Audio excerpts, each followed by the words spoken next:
अस्सलाम वालेकुम रहमतुल्लाह।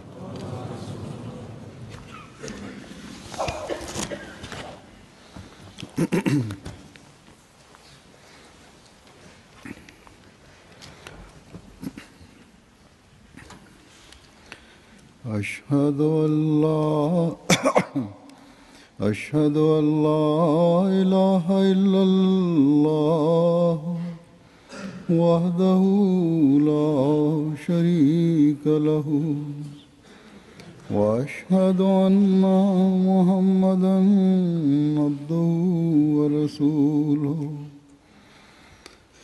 أما بعد فأعوذ بالله من الشيطان الرجيم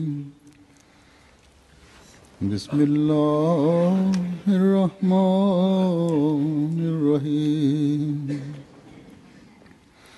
الحمد لله رب العالمين الرحمن الرحيم مالك يوم الدين إياك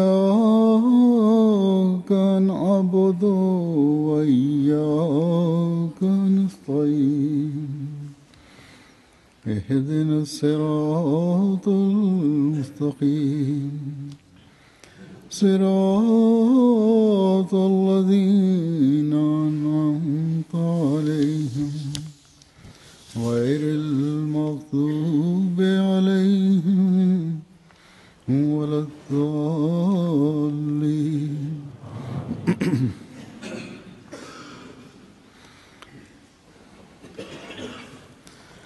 अम्बिया दुनिया में आते हैं। Profetët vinë në këtë botë për ta afruar robin me Zotin, për ta bërë atë adhurues i vërtet i Zotit, për ta bërë atë ndjekës i mësimeve të Zotit,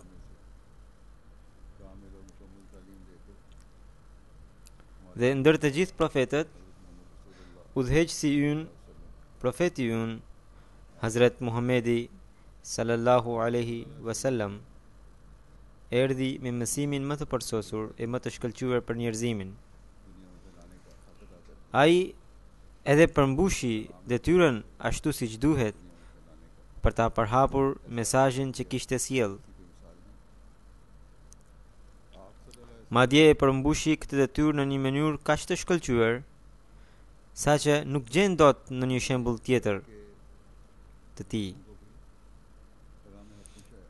Ai përhapi mesazhin e tij te biduinët e Arabisë,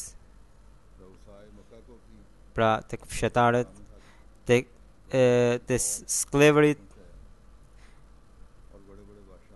Ai e përhapi mesazhin edhe tek krerët e Mekës, pa pasur asnjë frikë.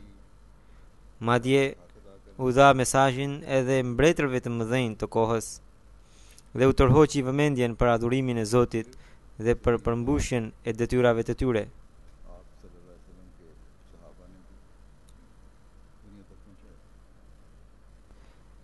Pastaj këtë detyrë të shenjtë e vazhduan edhe eshabet e tij radhiyallahu anhum.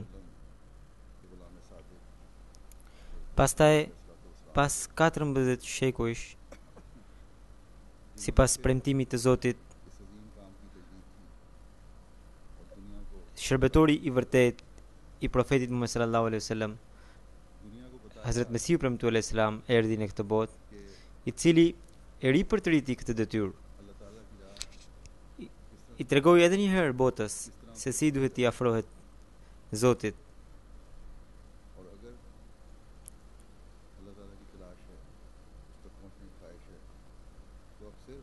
Ai i tregoi botës që tashmë vetëm Islami është ajo fe e cila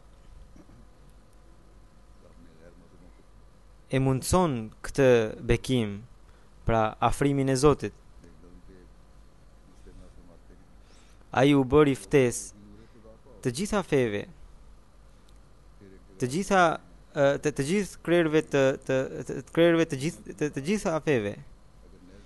Në një strofë të një vershi të tij ai thot, au logoge yehi nure khuda paoge. E janë këtu o njerëz, sepse vetëm këtu do ta gjeni dritën e Zotit. Nëse në një vend tjetër thot, në një libër të tij thot, nëse studioni thellë fetë e botës, atëherë do t'ju bëhet e qartë që çdo fe përveç fesë islame ka ndonjë cen.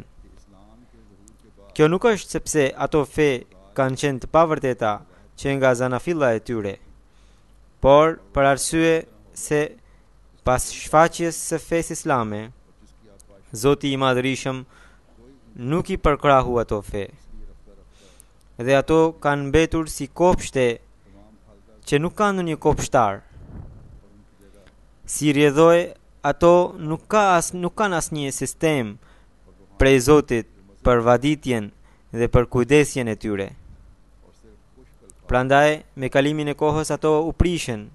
Pemët e tyre që më përpara kishin qenë frytëdhënëse u vyshkën dhe u zvendësuan me shkurre e gjemba. Spiritualiteti u ka ikur tërësisht dhe përfundimisht ato mbeten vetëm me fjalë të thata. Edhe pastaj në një vend tjetër ai tregon që përderisa feja islame është sheriati i fundit, prandaj Zoti e ka marrë përsipër mbrojtjen e saj.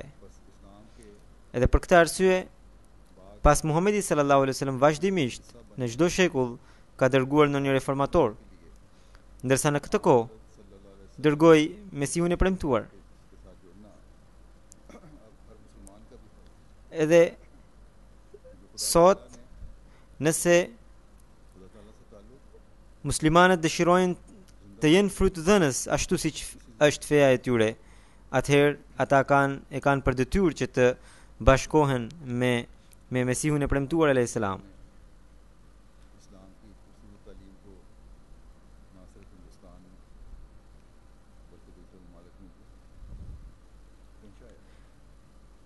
Hazrat Mesihu i premtuar alayhis salam ka përhapur mesazhin e fesë islame jo vetëm në subkontinentin e Indisë, por edhe në vende tjera.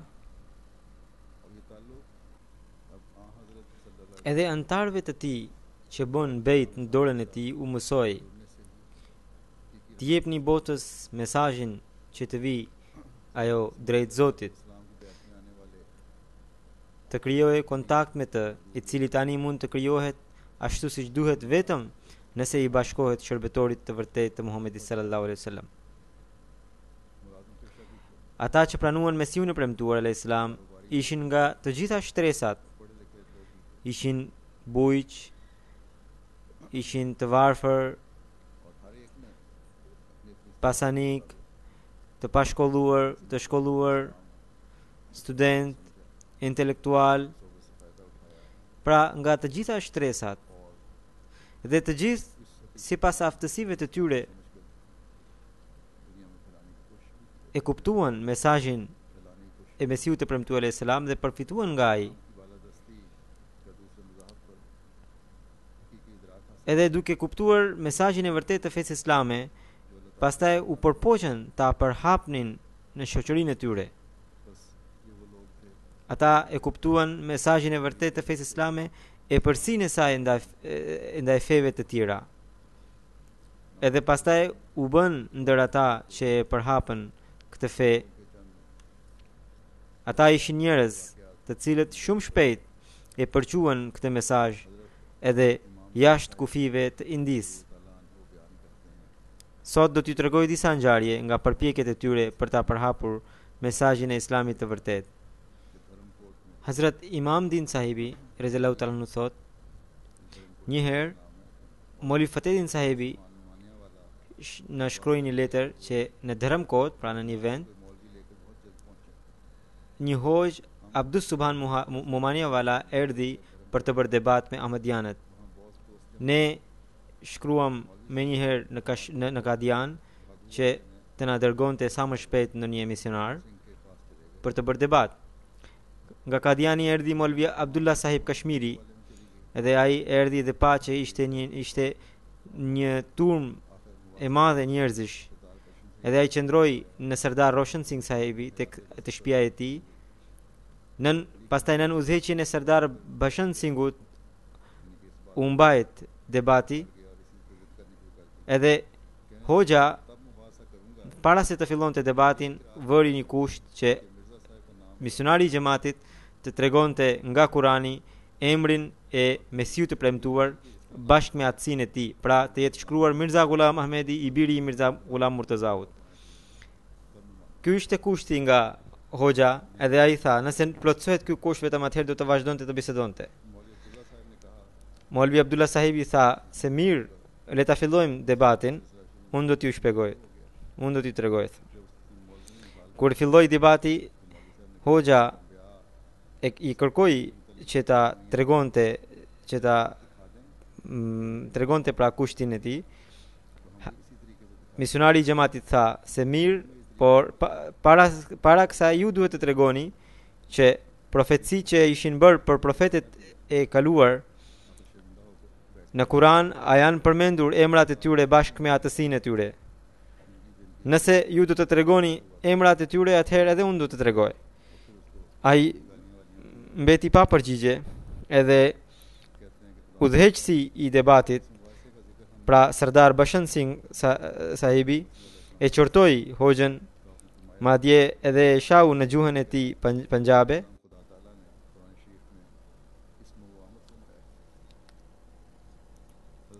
Pastaj këtë ngjarje ja kemi treguar Hazrat Mesiu të premtuar alayhis salam, dhe ai tha, misionar Sahibi, pse nuk tregoj që emrin tim Zoti e ka përmendur në ajetin Ismuhu Ahmed, do të thënë emri i tij do të jetë Ahmed. Hazrat Pir Iftikhar Ahmed Sahibi, i biri i Hazrat Pir Ahmed Jan Sahibi, shkruan që babai i tij e pranoi imamin e kohës shumë herët. Edhe kur e pranoi, që nga atëherë bëri shumë tabligh në shoqërinë e tij. Edhe u dha mesazh edhe atyre që i njifte edhe atyre që nuk i njifte. Madje edhe botoi një broshur me shpenzimet e tij për Mesiun e premtuar Islam, e cila pastaj u botua edhe në gazetën e xhamatit. Përveç kësaj, ai kontribui shumë edhe me paratë e tij. Madje pjesa e fundit të jetës së tij ishte vetëm kjo, kontributi dhe tabligu. Sepse ai mendonte se ky është qëllimi i jetës së tij. Sot me bekimin e Zotit, përveç librave të xhamatit, Zoti e përhap mesazhin e Mesiut të premtuar Islam edhe përmes MTA-s. Më përpara MTA-ja, pra kanali i xhamatit, transmetohej vetëm në një satelit, edhe vetëm për disa orë. Ndërsa sot, me bekimin e Zotit, emisionet e MTA-s transmetohen përmes 10 satelitëve në mbar botën. Madje tani po bëhen përpjekje që të marrim edhe një satelit tjetër, përmes të cilit në Indi, ku nevojiten saqe të mëdha për të parë MTA-n, do të mjaftojë vetëm një saqe të vogël që mund të jetë për afërsisht 60 cm, inshallah taala. Sidoqoftë, unë po ju tregoja ngjarjet nga jeta e ashabëve të Mesiut të premtuar Islam. Hazrat Master Nazir Hussain Sahibi, i biri i Hakim Muhammad Hussain Sahibi, tregon, deri në shtator të vitit 1903, babai im, familja ime banonte në Bhati Darwaze të është një lagje në Lahore, dhe unë dhe atje kishte ardhur një Ahmedian Arab, Abu Said Sahibi, i cili më kishte mësuar shumë ajete nga Kurani për vërtetësinë e Mesiut premtuar Islam dhe për vdekjen e Hazrat Isait, edhe unë kisha shumë qejf për të bërë tabligh, edhe shkoja në përvende të ndryshme, madje takoja edhe hoxhallar të ndryshëm, edhe u jepja këtyre argumente, dhe asnjëri prej tyre nuk më jepte ndonjë përgjigje. Një herë shkova edhe tek hoxha e xhamisë së vendit tim, tek xhamia e lartë. Hoxha kur dëgjoi argumentet e mia, më tha se unë të besoj atëherë kur ti do të më tregosh, kur ti do të shkosh në Kadian edhe të shohësh se Mirza Ghulam Ahmedi nëse është Mesiu premtuar alayhis salam, ta shohësh që ai kur ecën, kur bën shëtitje, a bëhet me pluhur apo jo. Ti duhet të shikosh se fytyra e tij a bëhet me pluhur apo jo. Atëherë unë do të jap përgjigjen time. Hazrat Master Nazir Hussain Sahibi thot, unë shpesh shkoja në Kadian dhe shumë herë kisha gjetur mundësi të shëtisja bashkë me Hazrat Mesiun e premtuar alayhis salam. Dhe pas kësaj ngjarje, pra që ndodhi me hoxhën, me babain tim prapë vizitova Kadianin. Dhe një ditë në mëngjes ju bashkova Mesiu të premtuar alayhis salam në shëtitje.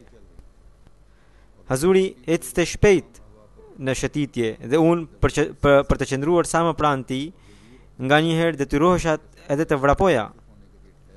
Dhe çuditërisht atë ditë edhe po frynte erë, e cila ngrinte pluhur edhe rër, dhe të gjithë po bëheshin me pluhur. Kur u kthyem nga shëtitja dhe Hazuri mbëriti afër shtëpisë së tij dhe ndali për të na përshëndetur, atëherë të gjithë e rrethuan Hazurin, ndërsa unë duke të shkuar në mesin e njerëzve dola përballë Hazurit dhe me kurreshtje e pash fytyrën e Hazurit dhe fytyrat e të gjithë të tjerëve. Atëherë unë u befasova pa mas. Pash që fytyra e Hazurit nuk kishte asnjë grim pluhuri, ndërsa fytyrat e të gjithë të tjerëve ishin të zhytura në pluhur. Këtë ja përmenda të njëjtën ditë Hazrat Kalifit të parë, pra Nuruddin Sahibit. Atëherë ai më përgjigj, kjo është një shenjë e vërtetësisë së Mesiut të premtuar alayhis salam.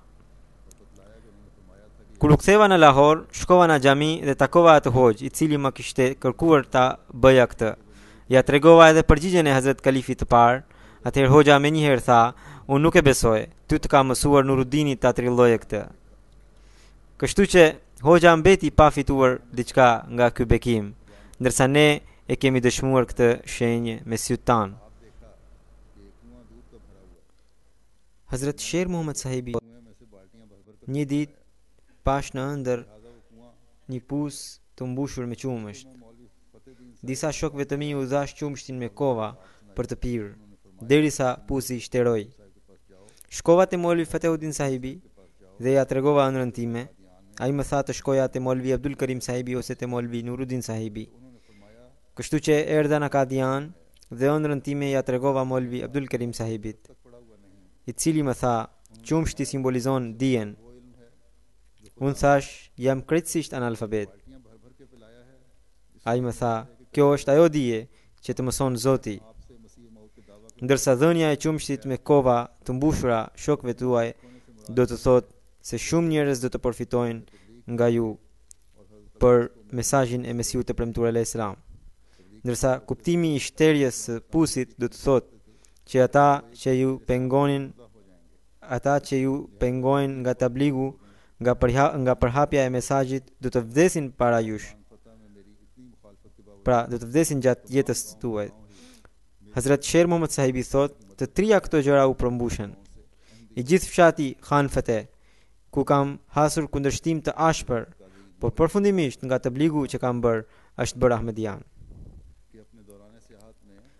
Pastaj Hazrat Qazi Muhammad Yusuf Sahibi thot, që i cili ishte nga Mardani, thot, gjatë udhëtimeve të mia në Indi, kam vizituar qytetet si Bombay, Karachi, Delhi, Agra, Shimla dhe Calcutta.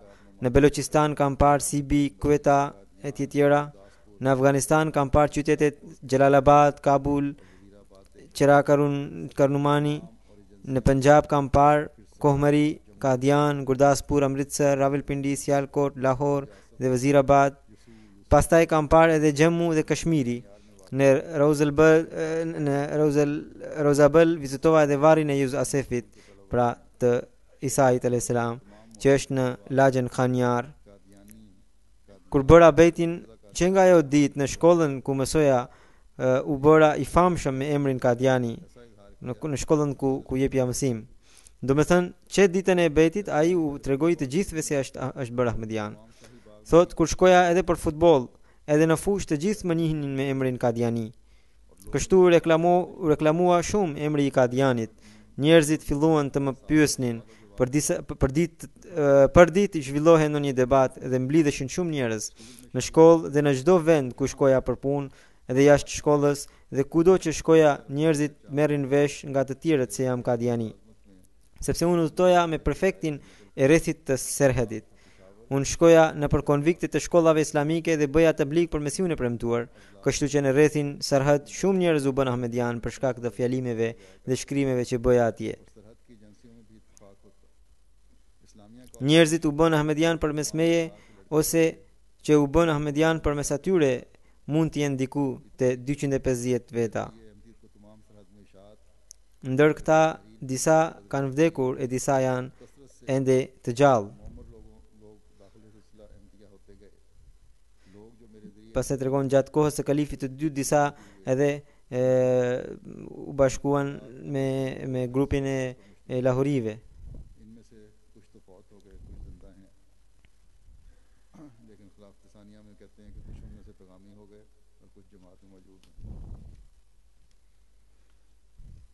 Pastaj një rëfim tjetër është nga Hazret Ahmed Din Sahibi, i cili tregon: njëherë në fjalimin e gjumas unë kam dëgjuar vetë Hazret Mesiun e premtuar e Islam duke thënë: edhe të pashkolluarit nga xhamati im do të mbizetrojnë të shkolluarit e feve të tjera, edhe ata nuk do të arrijnë të mundin antarët e mi. Po ju them nga përvoja, edhe pse jam i pashkolluar dhe analfabet, i kam lënë pa përgjigje shumë nga hoxhallarët jo ahmedian, derisa ata më thoshin: ti gënjen që je i pashkolluar. Hazrat Dr. Muhammad Baksh Sahibi, i biri i Mia Kale Khan Sahibi thot: unë kam bërë bejt në vitin 1903 përmes letërkëmbimit me Mesiun e premtuar e Islam. Hazurin e vizitova në vitin 1902. Atëherë Hazuri kishte lyer flokët me këna dhe kishte lidhur me një rrobë. Ishte i ulur në oborin e xhamisë Mubarak në një krevat. Kanë qenë 4 apo 5 veta, të cilëve Hazuri u dha dorën dhe pyeti se cilin për gjendjen e tyre. Më pyeti se nga kam ardhur. Thash nga Mauza Khiravali, rrethi Kapurthala. Kam ardhur me leje. Thash jam në punës në ushtri. Vetëm unë jam ahmedian atje dhe për të bërë tabligh në ushtri është shumë e vështirë. Thash kam shumë dëshirë për të bërë tabligh, por oficerët nuk më lejojnë. Hazuri tha: nuk do të ngelesh vetëm nëse vazhdon të bësh tabligh me qëndrueshmëri. Mos u frikso, më tha. Pastaj Hazuri më pyeti: a qëndron vetëm në një vend? Thash: po, pas çdo 3 vitesh transferohem. Më tha: kudo që shkosh, mundohu të kesh kontakt me xhamatin vendas. Ky është një udhëzim, Hazuri thot, ky është një udhëzim shumë i rëndësishëm që i dha Hazrat Mesiu premtuar e Islam, që kudo që shkon duhet të kesh kontakt me xhamatin e atij vendi. Hazrat Mamu Khan Sahibi, i biri i Kale Khan Sahibi thot: në vitin 1902 pash në ëndër që hëna ra nga qielli në prehrin tim. Ja tregova ëndrën Sayyid Muhammad Shah Sahibit, i cili ishte një ahmedian i sinqert. Dhe ai më tha: do të gëzosh nder ose do të bësh bejt në dorën e ndonjë njeriu të shenjtë. Atëherë kam qenë 24 vjeç, unë dhe Sayyid Muhammad Shah Sahibi punonim në shkollën e fshatit Machivara. Ai filloi të më bënte tabligh. Gjatë atyre ditëve Mesiu premtuar e Islam kishte dhënë paralajmërim për ndëshkimin e priftit hindu Lekram, pra për pandit Lekram. Unë i thash Sayyid Muhammad Shah Sahibit: nëse kjo profeci do të dalë e vërtet, atëherë do të bëj bejtin e Mesiut të premtuar e Islam. Profecia doli e saktë. Unë menjëherë pranova Mesiun e premtuar. Atëherë Maulvi Abdul Karim Sahibi ishte i gjallë.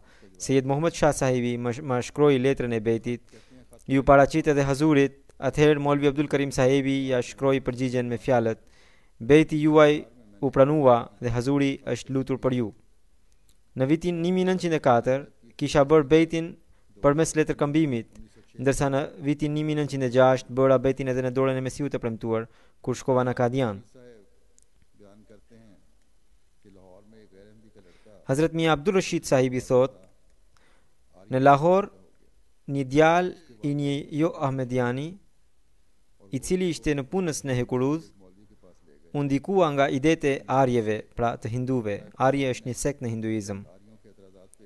Prindërit e tij ishin prindërit e tij u shqetësuan shumë nga ai. Ata e quan te një hoxh i qytetit Begum Shahi. Hoxhës ai paraqiti disa akuza të arjeve kundër fesë islame. Hoxha u zemrua dhe zuri të arriti atë. Hoxha i shkreti, Huzuri thot, hoxha i shkreti ndoshta nuk kishte ndonjë përgjigje dhe kështu e reagoi nga zemrimi. Djaloshi i ambathi duke lënë plaçkat e tij, edhe njerëzit e ndoqën atë. Një ahmedian i quajtur Ahmedin Sahibi, i cili ishte robaçepës, kur e pa këtë ngjarje, edhe ai e ndoqi turmën dhe shkoi deri te shtëpia e atij djali. Kur e mori vesh gjithë ngjarjen, erdhi tek unë, pra tek ky transmetuesi Rashid Sahibi, erdhi tek unë dhe më njoftoi për gjendjen e atij djali dhe tha se ne duhet ta takojmë atë. Duhet të përpiqemi t'i bëjmë tabligh atij.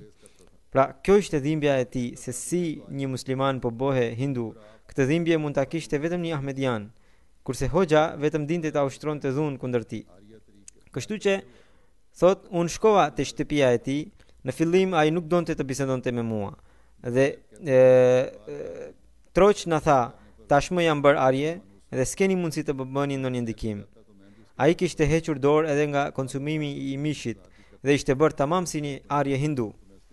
Shkonte në mbledhjet e tyre, merrte pjesë në adhurimet që bënin ata, por unë shkova disa herë te shtëpia e tij dhe së fundmi ai mori një përshtypje të mirë ndaj meje dhe kështu mu afrua mua.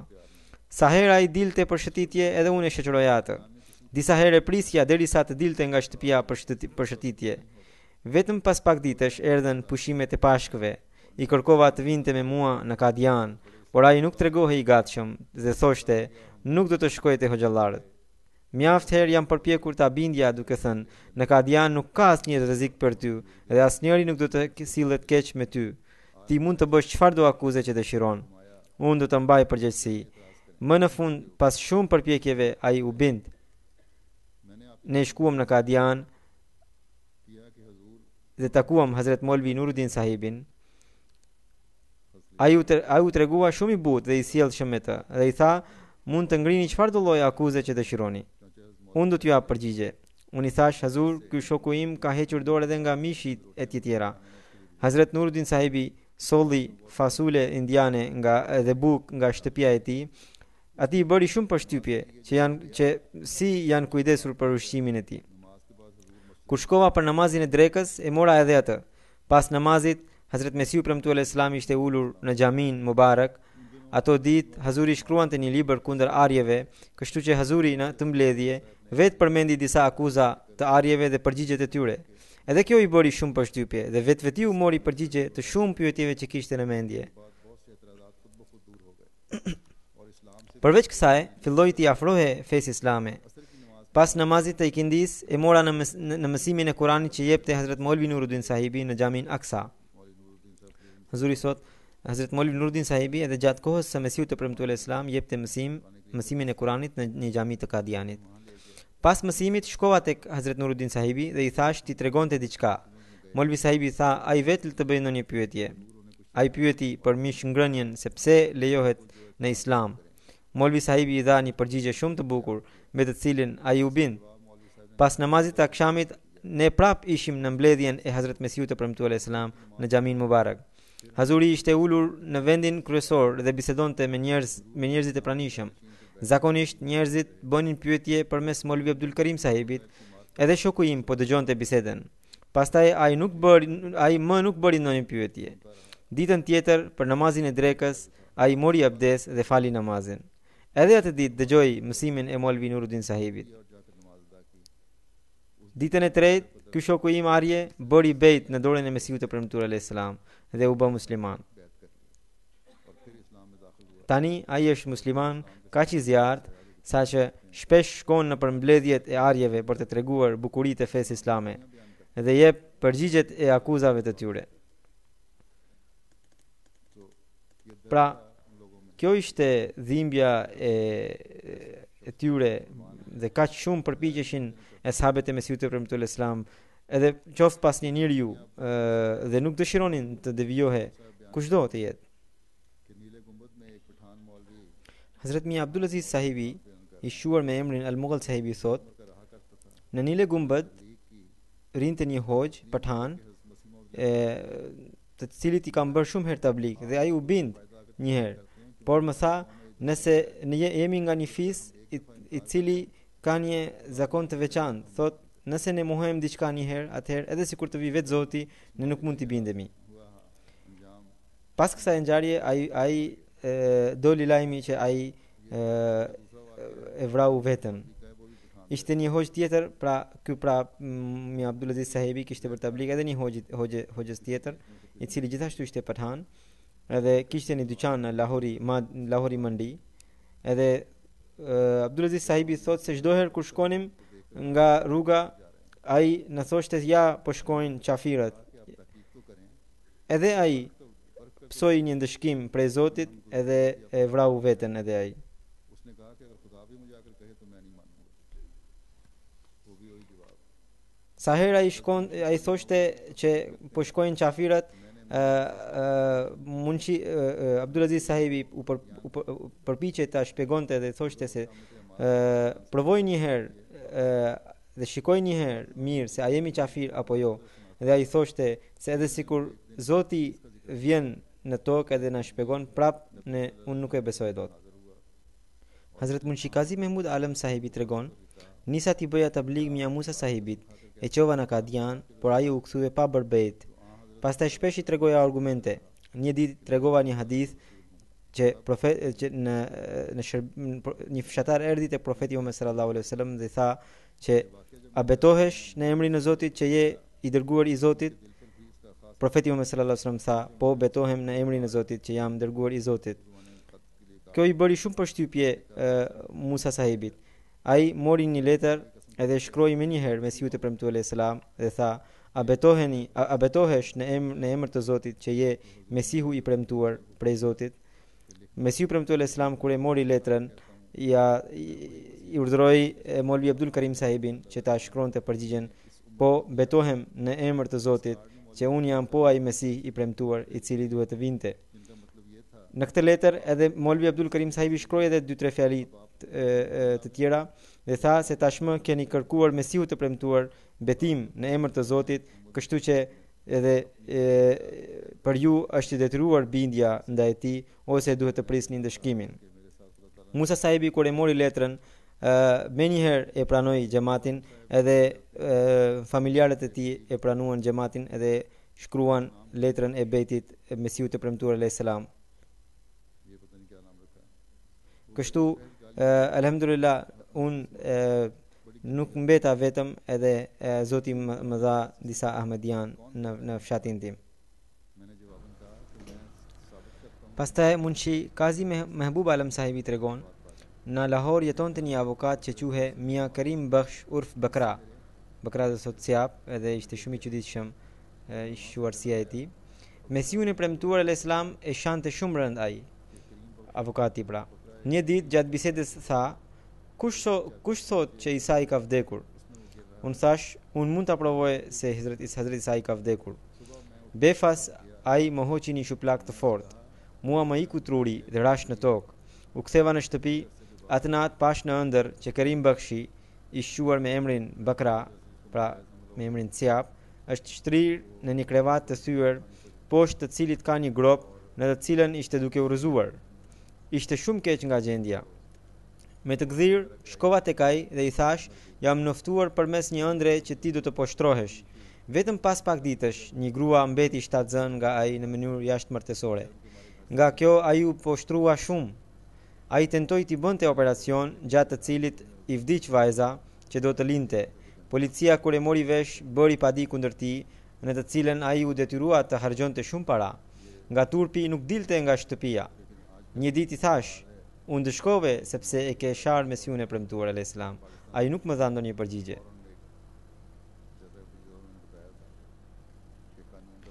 Hazrat Munshi Kazi Mahbub Alam Sahibi tregon: unë u martova për shkak të lutjes së Hazrat Mesihut të premtuar alayhis salam. thot fillova t'i bëja tabligh vjerësime, ajo u ndikua shumë.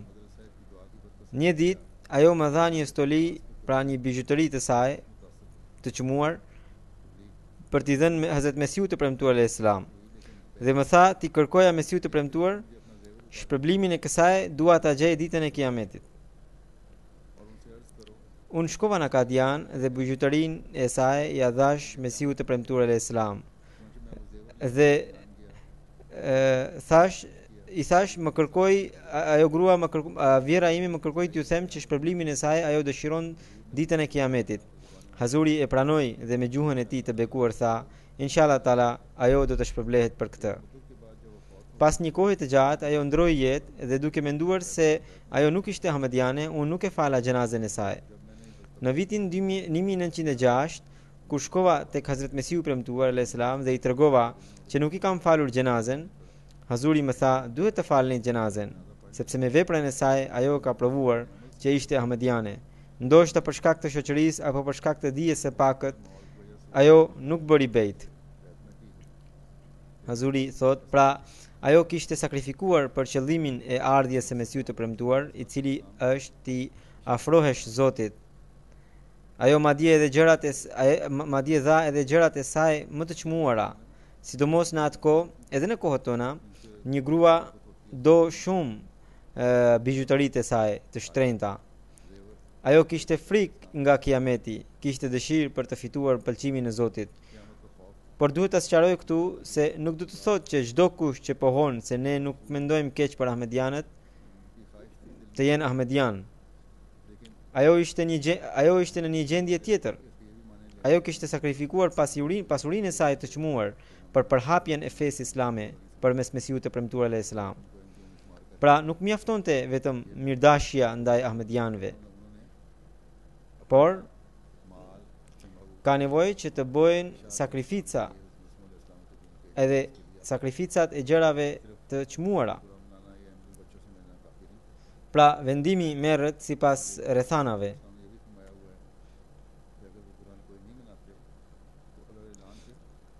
Një rrëfim tjetër që Hazuri tregon është nga Hazrat Maulana Ghulam Rasul Sahab Rajiki, i cili thot,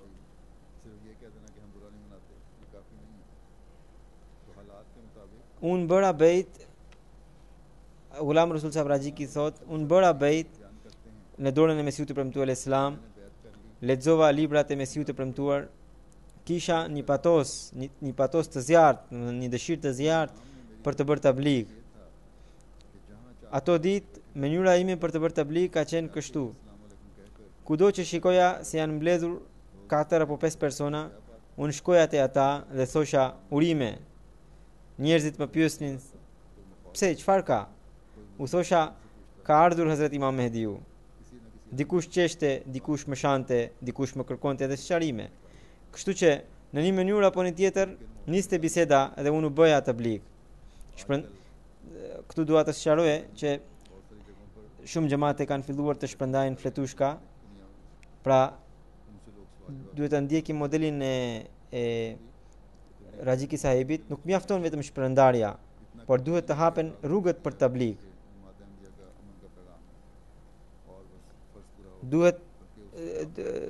Nuk duhet që vetëm t'u japim letrat edhe pastaj të mos kemi kontakte me ta, por gjithmonë duhet të përpiqemi që të krijohen kontakte. Ashtu siç me inaugurimin e xhamive që po bëhet këtu, po bëhet tabligh. Alhamdulillah, 3 xhami u paruruan deri më tani këtu në Angli dhe 3 të tjera brenda një muaji inshallah do të parurohen. Alhamdulillah, xhamati i Anglisë gjithashtu është përkushtuar tani për ndërtimin e xhamive. Edhe nga këto duhet të hapen rrugë të reja të tabligut. Atje ku bëhet kundërshtimi, hapen rrugët më të reja të tabligut. Dhe raportet e deritanishme këto na tregojnë. Kudo që kemi ndërtuar xhami, janë bërë edhe kundërshtime, por kanë ardhur edhe kontakte të reja. Shumë njerëz kanë kontaktuar xhamatin gjatë kësaj periudhe. Edhe ne duhet të përfitojmë nga këto kontakte. सिलसिला अहमदिया में दाखिल हुए। ऐसा ही उनकी बरादरी के सब लोग भी Hello. मौजा सादुल्लापुर के इमाम मस्जिद मौलवी गौस मोहम्मद साहब जो अहले हदीस फिरके के फ़र्द थे, वो भी खुदा ताला के फजल से मेरी तबलीग के ज़रिए अहमदी हुए। तो मौलवियों में Pastaj Hazrat Maulana Ghulam Rasul Sabraji ki thot, आजकल भी Mia Ghulam Muhammad Sahibi, I cili ishte kryeplaku I fshatit të tij, ai me bekimin e Zotit përmes meje është bërë Ahmedian. Madje të gjithë njerëzit e familjes së tij u bën Ahmedian. Përveç kësaj, kryeimami I xhamisë së Sadullapurit, gjithashtu I cili ishte nga selefit, me bekimin e Zotit u bë Ahmedian përmes meje. लोगों की सुनी सुनाई बातों के Pra edhe ndër hoxhallarët ka ata që kanë natyrë të pastër पढ़ते हैं समझते dhe edhe në Pakistan edhe në vende të tjera, të cilët edhe pse janë shumë strikt në besimet e tyre dhe ndikohen në fillim nga thashësemet e njerëzve kundër xhamatit, हैं कि फजलुद्दीन साहब ने 1800 por kur e kuptojnë realitetin, kur I lexojnë vetë librat e xhamatit, भाई थे। atëherë arrin edhe ta pranojnë xhamatin. फिर मेरे भाइयों को 1903 तक तबलीग की। मेरे वालिद साहब ने एक रात ख्वाब देखा कि कादियान की तरफ से एक पूरे कद का चांद Hazrat Mia Muhammad Abdullah Sahibi tregon që në familjen e tij më së pari Haji Fazl Din Sahibi kishte pranuar xhamatin kur kishte shkuar në Kadian në vitin 1892. Ai ishte kushëriri im, ai na bëri tabligh deri në vitin 1903. Një natë babai im pa në ëndër që nga Kadiani po shkëlqen një hënë e plot dhe ai edhe komentoi vetë që ajo ishte për vërtetësinë e Mesiut e Premtuar alayhis salam. Pikrisht atë ditë, të gjithë ne nga familja jon përmes letërkëmbimit bëm bejtin e Mesiut e Premtuar alayhis salam. Hazrat Maulvi Muhammad Abdullah Sahibi thot, unë bëja tabligh edhe para se të bëja bejtin, ndërsa pas bejtit kam bërë kaq shumë tabligh sa që qindra njerëz janë antarësuar në xhamat përmes meje. Ka shumë ngjarje të tilla, Hazuri thot, ka shumë ngjarje të tilla, inshallah do të përmend edhe në ndonjë xhumat tjetër. आगे पहुंचाते चले गए और ये काम जारी रखा। Allahu I ngrit nivelet e sahabëve të Mesiut e Premtuar alayhis salam, उन्हीं की मेहनत नेकियों të cilët përhapen mesazhin e xhamatit tek shumë njerëz बस अपने बुजुर्गों के लिए gjatë jetës së tyre. की नस्लों में अहमदियत आई। उन Sot fëmijët e tyre po shijojnë frytet e përpjekjeve të tyre. और हमें बहुत ज़्यादा शुक्रगुजार Prandaj और शुक्रगुजार duhet të luteni për paraardhësit tuaj, वहाँ अपना ताल्लुक të cilët e pranuan Mesiun e Premtuar gjatë jetës së tij. आगे से आगे पहुंचाते चले जाएं। Ne në fakt po shijojmë vetëm frytet e përpjekjeve të tyre. Ne duhet të jemi shumë mirënjohës ndaj tyre dhe falënderimi I vërtet mund të jetë vetëm atëherë kur të lutemi për ta, si dhe të forcojmë lidhjen tonë me xhamatin dhe edhe ne të vazhdojmë ta përhapim këtë mesazh në mbar botën. इब्न मुकर्रम इदरीस साहब Allahu në mundsoft të gjithë ne për këtë. मंडी में आबाद थे, लेकिन कुछ अरसे से रवा दारा मशरकी में रिहाइश पजीर थे। पिछले 15 Edhe sot kemi një lajm trishtues मखसूस साहब në Nawabsha të Pakistanit, यान के करीब गांव një vllai ynë ra dëshmor. है। Inna lillahi wa inna ilaihi rajiun. में अहमियत I nderuar Maksud Ahmed Sahibi, I biri I Idris Sahibit, I cili më përpara jetonte në Kalondi, por tani nga madje nga 25 vite jetonte në Rabwa. दादा को जिम्मेदारी का वसी तजर्बा Familja e Maksud Sahibit vjen nga një fshat afër Kadianit që quhet की ज़मीनों को आबाद करने के लिए उन्हें Patia God. शुरू में Gjyshi I tij, Mualvi Abdul Haq Sahibi, kishte bërë bejtin në 1934-ën. उनके दादा Gjyshi I tij kishte mjaft përvojë në bujqësi. Për këtë arsye, Hazrat Kalifi I dytë e kishte përcaktuar për lulëzimin e tokave që kishte në Sind. को आपके दादा मुकर्रम Ai shërbeu edhe në rrethet si Nasirabadi, Mahmudabad e të tjera. Më 21 dhjetor të vitit 1966, edhe gjyshin e tij e martirizuan. जो खुद फिरा बने शोदा के Jo Ahmedianët pra. तो Atëherë, खुतबे में Maksud Sahibi ka qenë vetëm 12 vjeç dhe ishte dëshmitar okular I kësaj ngjarjeje. शोदा की फहरिस्त में Hazrat Kalifi I katërt e përmendi ngjarjen e martirizimit të tij, pra të gjyshit të Maksud Sahibit, 15 साल në një fjalim të gjumas 27 साल से gjatë vitit 1999. पैतृक जो राजा नसीर साहब की एक Deri në vitin curative company 83, उसमें काम कर रहे थे Maksud Sahibi ka jetuar në Kalondi, pastaj erdhi në Rabwa और dhe nga 25 apo 26 vite jetonte का था जहाँ सेल në Rabwa. जाया करते थे Ai punonte në kompaninë homeopatike të Raja Nasir Sahibit. कहते हैं गुज़श्ता Nga kompania ai ishte përcaktuar të punonte në Sind, ku shkonte për të shitur ilaçe dhe për të marrë porosi të reja. तकरीबन 11 बजे नवाब शाह पहुंचे Shkonte gati çdo muaj në Sind. तकरीबन 3:30 बजे नवाब शाह के मारूफ मोनी बाजार में दो नामालूम Muajin e kaluar, më 27 shkurt, ishte nisur prapë për udhëtimin e tij për në Sind dhe më 7 mars në orën 11 paradite kishte mbërritur në Nawabshah, ku diku në orën 3 të pasdites atë e ndalën 2 motociklistë të panjohur dhe e qelluan me pistolet për vdekje.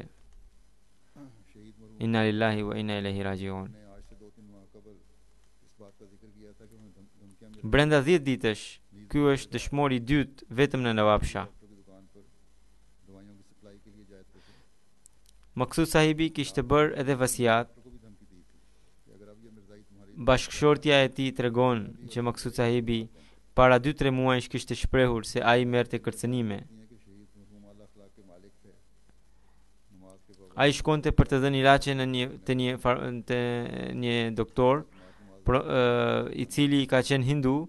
Atëherë terroristët e kishin kërcënuar edhe atë mjek, duke thënë se nëse ky Kadiani, pra siç i thon ata Ahmedianëve, ky Kadiani nëse vjen prapë te dyqani yt, edhe ty të vrasim. आपको अपने दादा की तरफ से विरसा मिला था Bashkëshortja e tij gjithashtu thot se Maksud Sahibi ishte me virtyte të larta, shumë i përpik në namaze, edhe nafilet i falte me përpikëri, shumë i përparuar në sakrificat financiare, pra në çandat. Para se të nidhe për udhëtimin gjatë muajit të kaluar, kishte dhënë të gjitha kontributet edhe të tijin edhe të nusës së tij. और उस बहाने Dëshirën për të bërë tabligh e kishte trashëguar nga gjyshi i tij. Gjatë udhëtimit gjithmonë mbante literaturën e xhamatit me vete dhe shpërndante, bonte tabligh pa pasur frikë. Pikrisht nga përpjekjet e tij për tabligh, ai ra në shënjestër të terroristëve. Të gjithë e njihnin si Ahmedian. Ishte shumë miqësor, i dashur edhe i pëlqente sinqeriteti. उनकी अहलिया मजीद बयान Shpesh merrte pjesë në aksionet humanitare që organizoheshin nga xhamati. हो सकते हैं Nevojtarve falas u jepte ilaçe. अल्लाह ताला मुतफिक कर ले तो हम Edhe me kalifatin kishte lidhje të fortë. की अहलिया Gjithashtu ai kishte dashuri të veçantë me Kuranin e Shenjtë. Bashkëshortja e tij gjithashtu thot se një ditë ajo i kishte thënë, में रहते हैं a mundet që edhe ne të bëhemi ndër dëshmorët? Duke u përgjigjur, ai tha, pse jo, nëse Zoti do të na zgjedh, patjetër edhe ne mund të bëhemi dëshmor. उनके दर्जात बुलंद फरमाए और इन सब लवाहिकीन को Maksud Sahibi la pas gruan e vet, 3 djem dhe 2 vajza. Djemtë e tij jetojnë këtu në Manchester, janë të pamartuar, ndërsa një vajzë është e martuar në Amerikë, ndërsa tjetra është në Rabwa dhe jep mësim në një shkollë të xhamatit. अभी जुमा की नमाज के बाद पढ़ाऊँ Zoti i ngrit nivelet në xhenet dhe u dhënë kuraje e durim të gjithë familjarëve të tij. Lutemi Zotit që ai të kap mizoret sa më shpejt. यानी रात को 79 साल की उम्र में वफात पा गए इन्ना लिल्लाहि व इन्ना इलैहि राजिऊन Një tjetër gjenaze që do ta udhëheq pas namazit është e Hajira Begum sahebës, e cila ishte bashkëshortja e Molvi Mistri Muhammad Hussein sahibit, dervesh të Kadianit. Ajo ndroi jetë në mesnat më 5 mars të këtij viti në moshën 79 vjeçare. Inna lillahi wa inna ilaihi rajiun. Ajo ishte e bia e Munshi Abdurrahim Fani sahibit nga Amroha, i cili ishte mërguar në Kadian që në vitin 1950. E ndjera u martua në vitin 51 dhe kaloi një jetë shumë modeste e me shumë durim me bashkëshortin e saj. Kishte shumë fëmijë, 5 djem e 5 vajza, por shumë mirë i riti dhe i edukoi ata. Të gjithë fëmijët janë të martuar dhe kanë familjet e tyre. E ndjera kishte bërë edhe vasiat u arros në Beheshti Makbara të Kadianit. Allahu e mëshiroft atë edhe i ngrit nivelet në xhenet.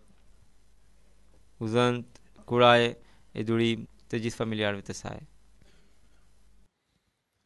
الحمد لله الحمد لله نحمده ونستعينه ونستغفره ونؤمن به ونتوكل عليه ونعوذ بالله من شرور أنفسنا ومن سيئات أعمالنا من يهده الله فلا مضل له ومن يضلله فلا هادي له ونشهد أن لا إله إلا الله ونشهد أن محمدا عبده ورسوله عباد الله رحمكم الله إن الله يأمر بالعدل والإحسان وإيتاء ذي القربى وينهى عن الفحشاء والمنكر والبغي يعظكم لعلكم تذكرون اذكروا الله يذكركم وادعوه يستجب لكم ولذكر الله أكبر